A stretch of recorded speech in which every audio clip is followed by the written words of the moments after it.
avant de commencer. Notre Dieu et Père, encore ce matin, nous sommes dans la joie de nous réunir ensemble entre frères et sœurs pour te louer, pour te rendre un culte, Seigneur, qui te soit agréable, parce que nous voulons tout faire à travers Jésus et pas par nous-mêmes. Veuille bénir ta parole particulièrement encore ce matin. On pense aux enfants qui vont encore recevoir ce matin de toi, qu'après cette semaine, ils puissent avoir le cœur grand ouvert pour recevoir et s'attacher à Jésus-Christ. Que tu les sauves tous, Seigneur, sans exception. Que tu les gardes près de toi. Aide-nous à, nous aussi, Seigneur, à serrer ta parole dans notre cœur pour ne pas pécher contre toi, pour toujours te connaître mieux et t'aimer davantage. Aide-nous aussi à marcher selon ta volonté pour chacune de nos vies. Et nous te bénissons parce que tu es le berger de nos âmes, que tu es fidèle pour nous conduire, que nous pouvons nous reposer en toi, Seigneur. Conduis encore toutes choses, au nom du Seigneur Jésus. Amen. Amen. Alors ce matin, on va ouvrir nos Bibles en Psaume. Psaume, le chapitre 44. Donc Psaume 44.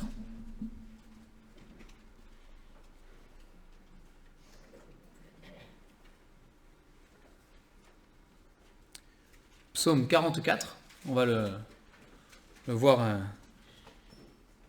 entièrement. Le psaume 44, dès le premier verset, il nous est dit que ça a été rédigé par les fils de Corée. Donc, on ne sait jamais si c'en est un d'entre eux qui l'a rédigé, puis ils ont marqué les fils de Corée, ou si c'est s'ils l'ont fait tous ensemble, mais c'est des fils de Corée, quoi. Alors, probablement, ils étaient peut-être plusieurs à le rédiger. C'est intéressant aussi, on va y revenir après, mais voilà, c'est des fils de Corée, quoi. Ils étaient ensemble. Donc on va lire ce chapitre 44. Au chef des chantres, des fils de Corée, cantique. Ô Dieu, nous avons entendu de nos oreilles. Nos pères nous ont raconté les œuvres que tu as accomplies de leur temps, au jour d'autrefois. De ta main, tu as chassé des nations pour les établir. Tu as frappé des peuples pour les étendre. Car ce n'est pas par leur épée qu'ils se sont emparés du pays, ce n'est point leur bras qui les a sauvés, mais c'est ta droite, c'est ton bras, c'est la lumière de ta face, parce que tu les aimais. Ô Dieu, tu es mon roi, ordonne la délivrance de Jacob. Avec toi, nous renverserons nos ennemis, avec ton nom, nous écrasons nos adversaires. Car ce n'est pas en mon arc que je me confie, ce n'est pas mon épée qui me sauvera, mais c'est toi qui nous délivres de nos ennemis et qui confonds ceux qui nous haïssent. Nous nous glorifions en Dieu chaque jour et nous célébrerons à jamais ton nom. Cependant, tu nous repousses, tu nous couvres de honte, tu ne sors plus avec nos armées, tu nous fais reculer devant l'ennemi et ceux qui nous haïssent enlèvent nos dépouilles. Tu nous livres comme des brebis à dévorer. Tu nous disperses parmi les nations. Tu vends ton peuple pour rien. Tu ne l'estimes pas à une grande valeur. Tu fais de nous un objet d'opprobre pour nos voisins, de moquerie et de risée pour ceux qui nous entourent. Tu fais de nous un objet de sarcasme parmi les nations et de hochement de tête parmi les peuples. Ma honte est toujours devant moi et la confusion couvre mon visage à la voix de celui qui m'insulte et m'outrage à la vue de l'ennemi et du vindicatif. Tout cela nous arrive sans que nous t'ayons oublié, sans que nous ayons violé ton alliance. Notre cœur ne s'est point détourné, nos pas ne se sont point éloignés de ton sentier, pour que tu nous écrases dans la demeure des chacals et que tu nous couvres de l'ombre de la mort. Si nous avions oublié le nom de notre Dieu et étendu nos mains vers un Dieu étranger, Dieu ne le saurait-il pas, lui qui connaît les secrets du cœur ? Mais c'est à cause de toi qu'on nous égorge tous les jours, qu'on nous regarde comme des brebis destinées à la boucherie. Réveille-toi, pourquoi dors-tu, Seigneur ? Réveille-toi, ne nous repousse pas à jamais. Pourquoi caches-tu ta face ? Pourquoi oublies-tu notre misère et notre oppression ? Car notre âme est abattue dans la poussière, notre corps est attaché à la terre. Lève-toi pour nous secourir, délivre-nous à cause de ta bonté. Alors on ne connaît pas le contexte dans lequel ils ont rédigé, où l'auteur a rédigé ce psaume. On n'a pas, voilà, il n'y a pas de chronologie, on ne sait pas à quel moment c'est arrivé exactement. Mais une chose est sûre, c'est que donc celui qui écrit, vous remarquez, à part une fois où il dit je, quelques fois, très rarement. Ce n'est pas en mon arc, verset 7, il parle à la première personne, ce n'est pas mon épée, mais sinon il parle de nous, tout le temps. Ce qui est sûr, c'est que le psalmiste, il a un problème, il a un dilemme qu'il n'arrive pas à résoudre, a priori.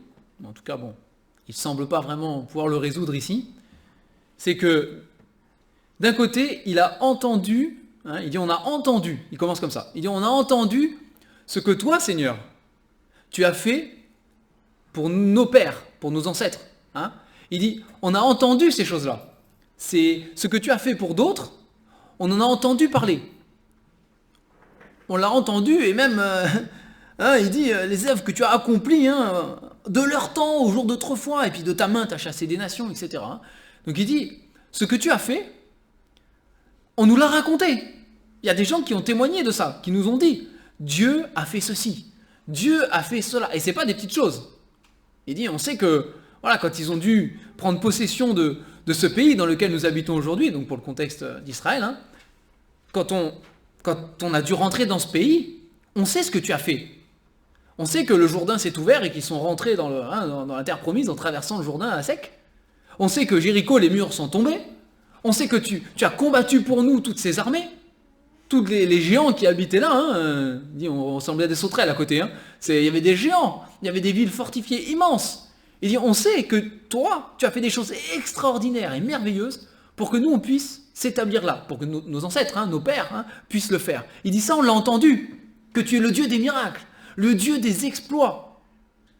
Et plus que ça, c'est intéressant, mais il le dit au verset 4. Ce n'est pas par leur épée qu'ils se sont emparés du pays. Ce n'est point leur bras qui les a sauvés. Il dit, non seulement on a entendu ce que tu as fait, et on a bien conscience qu'ils ne le méritaient pas.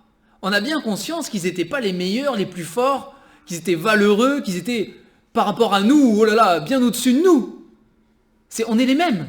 C'est ce qu'ils ont vécu là, c'est uniquement pour une seule raison. Et il le dit, verset 4, la fin du verset 4, parce que tu les aimais. C'est tout. Il n'y a pas d'autre raison pour lesquelles ils sont rentrés dans le pays et que tu es intervenu et que tu as chassé les nations et que tu as fait des grandes choses merveilleuses, extraordinaires par le passé. Il parle au passé justement, là, parce que c'est son problème, c'est le dilemme qu'il a. Il dit, mais si tu as fait tout ça en plus, ils n'étaient pas meilleurs que nous, ils n'étaient pas plus forts, c'est parce que tu les aimais, c'est tout. Parce que tu les aimais. Et il dit, nous aujourd'hui, et c'est le dilemme qu'il a, le psalmiste, il dit, nous aujourd'hui, il y a ce que tu fais, il y a ce que tu as fait pour les autres, pour ceux d'avant. Et puis il y a nous aujourd'hui, Seigneur. Et il dit, on a un problème. Alors, encore une fois, on ne connaît pas exactement le contexte, ici, il ne nous est pas donné. Mais on voit qu'ils souffrent, ils sont dans la détresse, ils sont dans le désespoir. D'accord ? Il dit que là, Dieu ne sort plus avec eux. Dieu ne sort plus avec eux. Il dit on sort pour combattre et c'est la défaite. Dieu ne sort plus avec nous. Dieu ne nous accompagne plus dans ce qu'on fait. On fait des projets, on entame des choses et ça s'écroule. Et ça ne marche pas. Et c'est catastrophe sur catastrophe. Et les gens se moquent de nous autour. Ils se moquent de nous. Ils nous persécutent. Ils nous font du mal. Nous sommes rejetés. C'est la détresse la plus totale. Et le psalmiste, les psalmistes, du coup, ils ont un dilemme, ils disent, mais pourtant, à l'époque de ce qu'on nous a raconté, Seigneur, t'as fait des choses. Et c'est pas parce c'est parce que tu les aimais, Seigneur. Et dit aujourd'hui, nous on vit ça, et tu ne fais rien. Tu n'es plus avec nous. On a l'impression que tu n'es plus là. On a l'impression qu'on nous a raconté des belles histoires d'un Dieu merveilleux qui a agi, et qu'aujourd'hui, ce Dieu-là, on ne le voit pas. On aimerait, hein, on ressent ça derrière, hein, on aimerait vivre la même chose qu'eux. On aimerait voir ce qu'ils ont vu. On aimerait expérimenter ce qu'ils ont expérimenté de toi, Seigneur. Et on a l'impression que tu nous as abandonnés, c'est ce qu'il dit ici, hein, que tu es loin. Et c'est frappant, hein, les versets où il dit à Dieu, tu. C'est pas... On n'ose pas trop nous parler à Dieu comme ça, hein. C'est quand même, hein. Et il le fait, ils le font, ou il le fait, hein. Mais il dit, hein, tu nous fais reculer, verset 11. Verset 12, tu nous livres comme des brebis, tu nous disperses. Et surtout le verset 13. Je trouve que le verset 13, ils y vont fort là, où il y va fort, mais tu vends ton peuple pour rien, tu ne l'estimes pas à une grande valeur. C'est quelque chose quand même. Comment ils peuvent dire ça à Dieu? Seigneur, tu estimes qu'on n'a aucune valeur. Pour toi, nous n'avons aucune valeur à tes yeux. C'est ce qu'ils constataient dans leur vie, hein, en tout cas l'expérience de leur vie, la souffrance et la détresse qu'ils vivaient, les conduisaient à cette conclusion en disant, Seigneur, avant tu as fait tout ça parce que tu les aimais, mais nous, Seigneur, tu nous aimes pas. Tu nous abandonnes. On est livré à nous-mêmes. On est livré à nous-mêmes. Et ce qui posait encore plus de problèmes au psalmiste, on l'a lu, c'est quoi? C'est qu'il dit, et encore, Seigneur, et encore. Si on t'avait oublié, nous, si on te désobéissait, si on ne marchait pas selon tes voies, si on te rejetait, on comprendrait, Seigneur, que tu te détournes de nous. Parce que ça, c'était l'alliance, c'était promis. Hein, si vous marchez dans mes voies, je serai avec vous, je vous bénirai. C'est ce qu'il avait dit au peuple d'Israël. Il avait dit inversement. Si vous me rejetez, si vous allez voir des idoles, hein, des nations païennes, pour vous allier avec elles et toutes ces choses, ben alors là, je vous frapperai. Je cacherai ma face. Hein. Vous connaissez ce verset qui dit non, l'oreille de l'Éternel n'est pas trop dure, hein, pour entendre et la main n'est pas trop courte pour sauver, mais ce sont vos péchés qui vous cachent sa face et qui l'empêchent de vous écouter. Hein. Il dit là oui. Et le psalmiste dit, si encore c'était le cas, Seigneur, on comprendrait ça. Il dit, mais c'est pas le cas. Hein. Et c'est fort ça aussi. Hein. Et c'est pas le cas. C'est ce qu'il dit, verset 21. Si nous avions oublié, si nous avons étendu nos mains, Dieu ne le saurait-il pas? Tu le saurais, Seigneur. Il dit, c'est pas le cas. C'est pas le cas, Seigneur. Alors, peut-être qu'il parlait pas pour tout le peuple à ce moment-là. Hein. Peut-être qu'il parlait pour eux-mêmes. Hein. Mais en tout cas, pour eux-mêmes, ils marchaient droitement avec Dieu. Alors, il n'est pas en train de dire qu'ils étaient parfaits. Hein. D'accord? Il n'y a personne dans la Bible, il n'y a pas d'hommes qui sont parfaits. Hein. Ça n'existe pas. Il n'est pas en train de dire qu'ils ne commettaient pas de péché.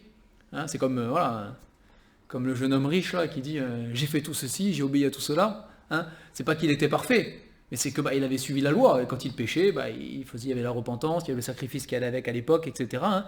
Donc il dit, nous on a fait toutes ces choses, Seigneur. On a fait toutes ces choses. Et tu n'es pas là. Et tu n'es pas là. C'est un dur constat. Hein. Et c'est un dilemme qu'il y avait là. Et le psalmiste, ou les psalmistes, ils aimeraient qu'il y ait une solution. Il dit, Seigneur, on souffre, on est dans la détresse. Fais quelque chose. Interviens. Et donc, verset 24, hein, il dit, réveille-toi, Seigneur, tu dors là. Alors c'est dur, hein, pareil, de dire ça au Seigneur, c'est dur. Moi, ça me fait penser directement, vous savez, Élie et les prophètes de Baal. Vous savez, hein, quand ils sont montés là, il y avait le défi entre les deux dieux, justement. Hein, le Dieu qui n'existe pas et qui risquait pas de répondre, Baal. Hein, et puis le vrai Dieu, le seul, l'unique, hein, Dieu qui lui répond. Et quand les prophètes de Baal invoquaient Dieu, invoquaient leur Dieu à eux, hein, le Baal, hein, Élie se moquait d'eux. En disant, mais criez plus fort, peut-être il est en train de dormir, là, il fait la sieste, il faut le réveiller. Hein. Et là, le psalmiste, il dit, mais réveille-toi, Seigneur, tu dors. Seigneur, tu es comme une idole en bois, on crie et il n'y a rien qui se passe, Seigneur. Réveille-toi. C'est fort, hein, ce qui est dit là, c'est fort. Et donc, en tout cas, voilà, il interpelle le Seigneur, au verset 24. Pourquoi, Seigneur? Hein, c'est la question, au verset 25, pardon. Pourquoi, Seigneur? Pourquoi caches-tu ta face? Pourquoi oublies-tu notre misère et notre oppression? Car notre âme est abattue dans la poussière, notre corps est attaché à la terre. réveille-toi. Réveille-toi. Verset 27, lève-toi. Lève-toi, Seigneur, pour nous secourir. Délivre-nous, et c'est la clé quand même, délivre-nous à cause de ta bonté. Et là, le ou les psalmistes, peu importe, ils vont chercher le Seigneur, là où le Seigneur ne peut pas être pris en défaut. Justement, là où avant, ils ont dit, tu nous estimes à aucune valeur, Seigneur. On n'a aucune valeur pour toi. Ils vont le chercher là où Dieu ne peut pas faire défaut. C'est sa bonté, c'est son amour. C'est ce qu'il a fait pour les pères avant. C'est juste parce qu'il les aimait. C'est tout. Et là, ils vont le chercher sur le même terrain. Ils vont le chercher là, ils vont dire, Seigneur, pas à cause de nous, et c'est pas réellement parce qu'on a suivi tes commandements et parce qu'on a obéi au final. C'est pas pour ça, Seigneur. Mais il dit, à cause de ta bonté, Seigneur, tu dois nous délivrer. Parce que tu es le Dieu de bonté. Tu es le Dieu qui a compassion. Et combien de versets on pourrait citer dans la parole, C'est rien que dans les psaumes. Où le Seigneur dit qu'il a compassion de son peuple. Qu'il a compassion de ceux qui le craignent. Qu'il a compassion des orphelins. Qu'il a compassion des veuves. De ceux qui sont délaissés. C'est de celui qui est abattu. Combien de fois, dans la parole, Dieu le dit, j'ai compassion. Et si vous lisez la parole, vous trouverez pas que ces psalmistes-là, mais bien des fois, vous avez des hommes et des femmes qui font appel à la bonté de Dieu.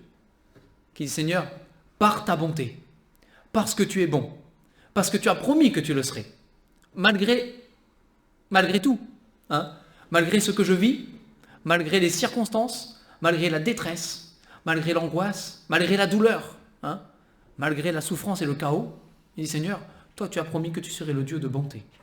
Je ne le vois pas, et il ne le voyait pas. Il ne le voyait pas. Ce qu'il voyait, au contraire, c'était une contradiction.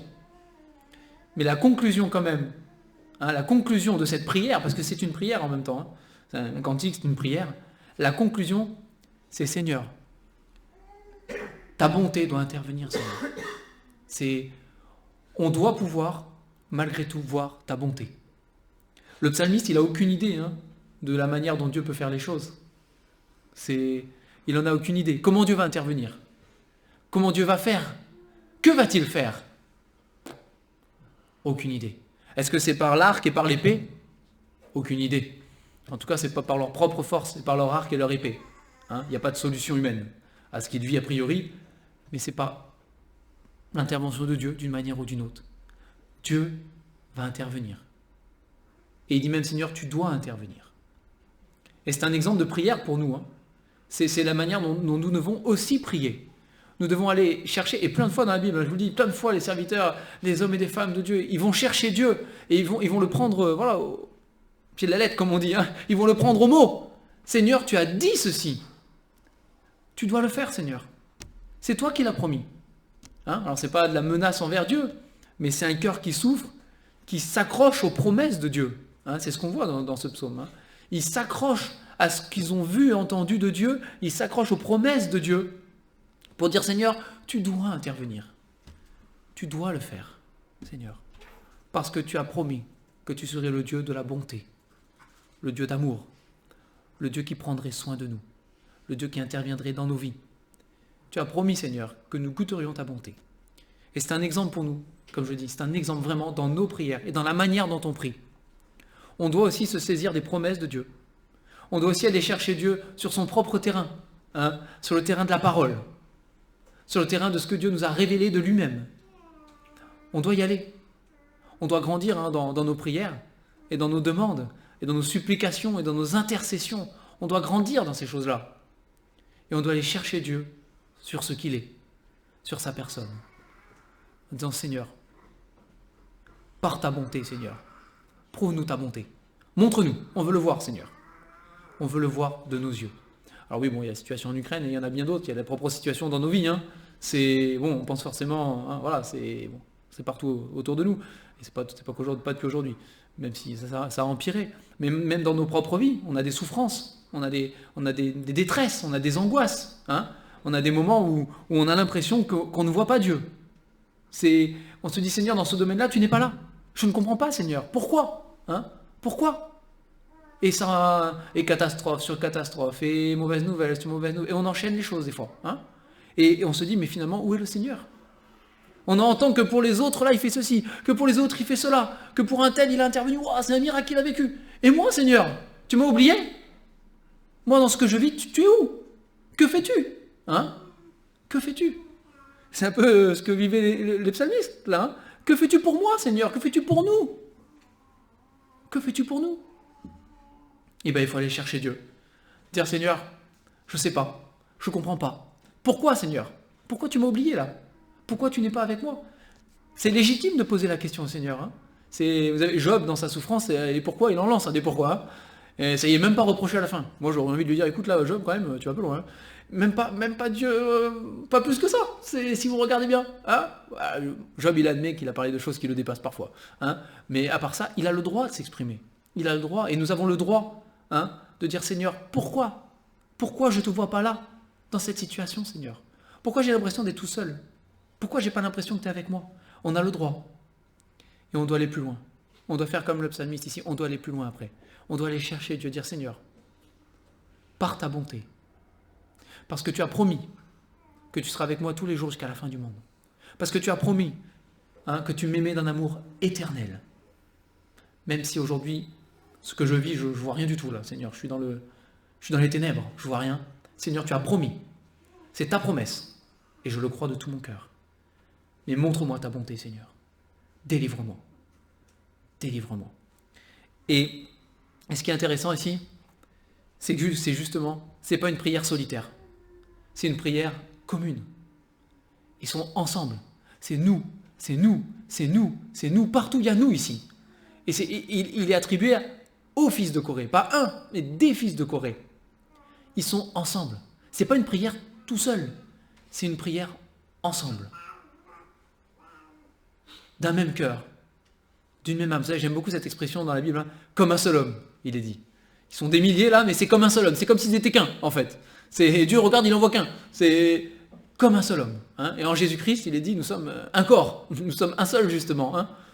Et qu'on puisse aussi, dans les situations de détresse, que ce soit dans mes situations personnelles de détresse ou dans des situations collectives de détresse, peu importe, hein, mais qu'on puisse avoir recours ensemble, à ces prières-là, à cette manière de prier, se mettre ensemble et dire, Seigneur, c'est d'un même cœur, c'est d'une même âme, c'est tous ensemble, Seigneur, comme un seul homme, comme si on n'était qu'un, Seigneur, qu'on veut t'adresser ceci. Seigneur, où es-tu? On ne le voit pas. Seigneur, que fais-tu? On ne le voit pas. Seigneur, par ta bonté, délivre-nous. Ou délivre mon frère, ou délivre ma soeur, hein, on se met ensemble, c'est délivre-nous, Seigneur. Et interviens. Interviens. Vous savez que plusieurs fois dans le Nouveau Testament, il y a ces quelques mots, les uns les autres, hein, ça revient souvent, hein, les uns les autres, priez les uns pour les autres, supportez-vous les uns les autres, aimez-vous les uns les autres, etc. Portez les fardeaux hein, les uns des autres. Et il y en a, Mais on n'est pas tout seul, on est ensemble.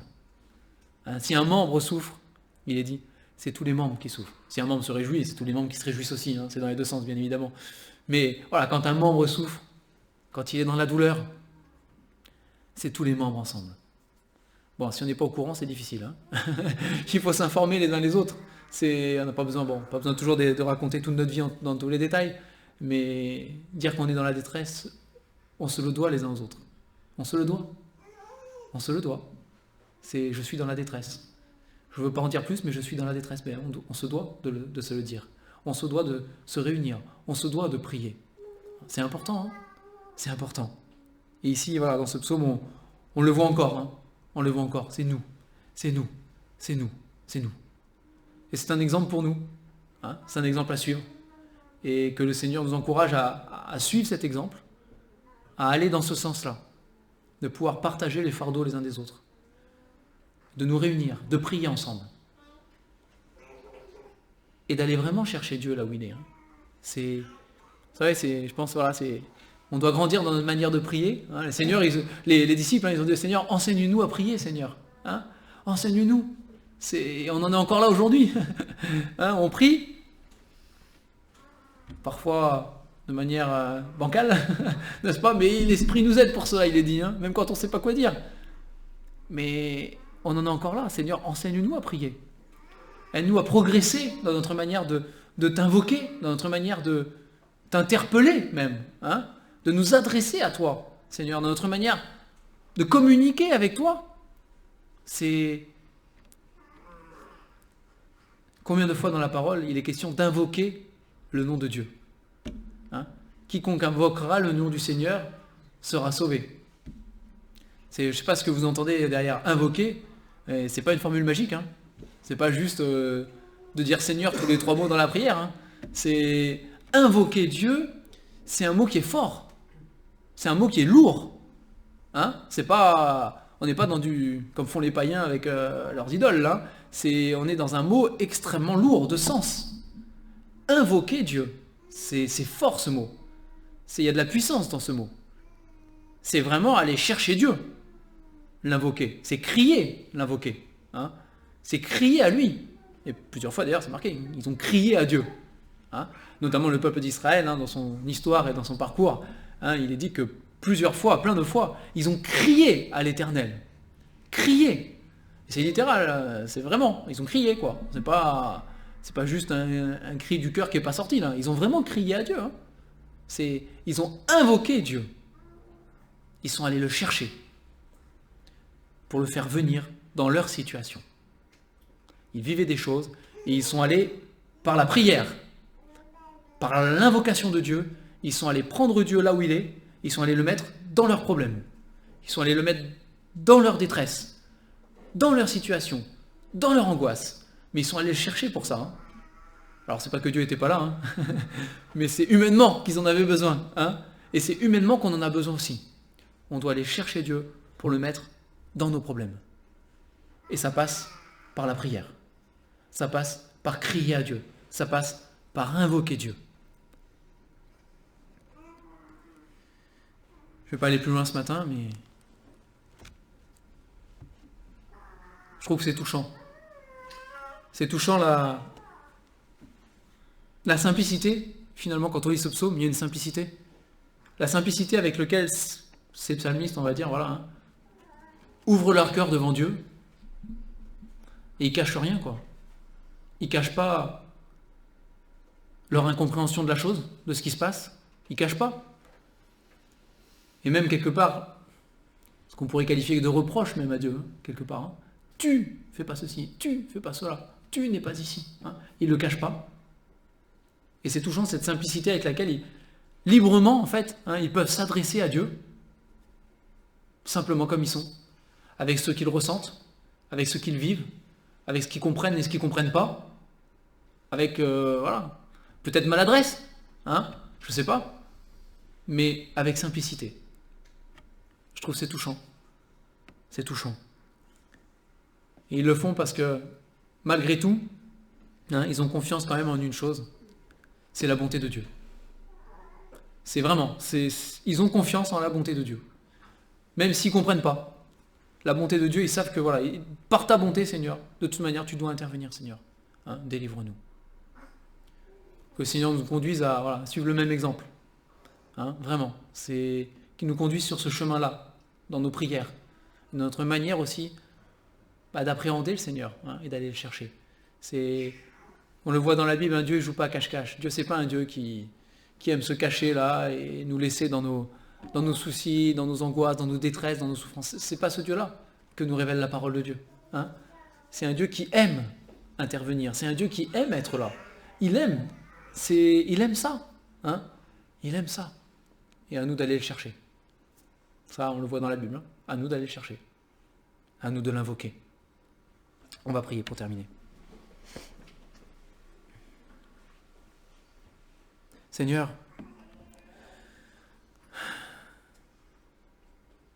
enseigne-nous à prier, Seigneur. Enseigne-nous à prier avec ce que nous pensons réellement, avec ce que nous ressentons réellement. Aide-nous à prier en esprit et en vérité, Seigneur. Débarrasse-nous dans nos prières, Seigneur, de tout ce qui est de la répétition, de ce qui est, Seigneur, parfois du religieux, aussi de la façade.